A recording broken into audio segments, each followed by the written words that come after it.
Assalamualaikum warahmatullahi wabarakatuh. Saya Galih Khairi Al-Fatah dari kelas Teosofi D dengan NIM 1851143 akan memberikan pendapat mengenai virus corona dari sudut pandang teologi dan tasawuf.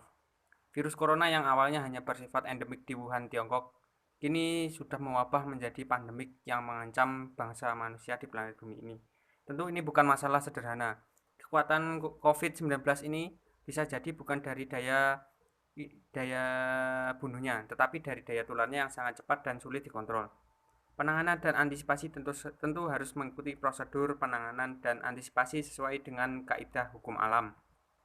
Sedangkan pemerintah juga berupaya menangani kasus ini dengan serius. Bahkan kegiatan agamaan pun juga ikut dibatasi oleh pemerintah, tak terkecuali dalam agama Islam.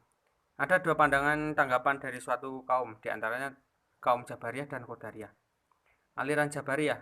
Bagi kaum Jabariyah, mereka memandang manusia tidak memiliki daya kekuatan untuk berbuat apa-apa terhadap skenario kehidupan di dunia.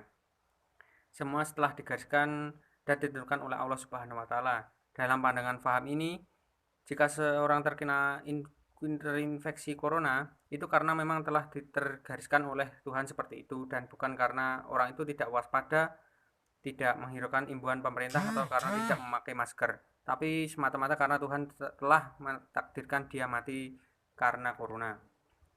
Aliran Qadariyah berbeda dengan Jabariyah. Kaum Qadariyah melihat Tuhan memberikan ruang kebebasan dan kekuatan kudroh kepada manusia untuk tidak terinfeksi melalui ikhtiar dan upaya manusia itu sendiri. Salah satu argumentasi yang diajukan kaum Qadariyah adalah firman Allah Subhanahu wa taala yang terkenal dalam surat Ar-Ra'd bahwa Allah tidak akan mengubah nasib suatu kaum hingga mereka mengubah apa yang ada pada diri mereka. Pemerintah sekarang sedang gencar-gencarnya menganjurkan untuk berdiam diri di rumah. Hal ini tidak lepas dari tradisi sufi, dikenal istilah uzlah mengasingkan diri dan khalwat menyendiri.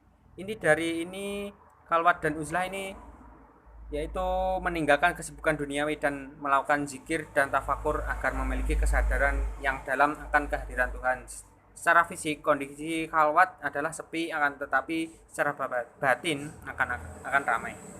Dalam konteks ini ditegaskan bahwa uzlah dan khalwat adalah cara paling efektif dan dalam memutus mata rantai penularan corona ini. Hal ini sering ditegaskan oleh para pakar medis di dunia.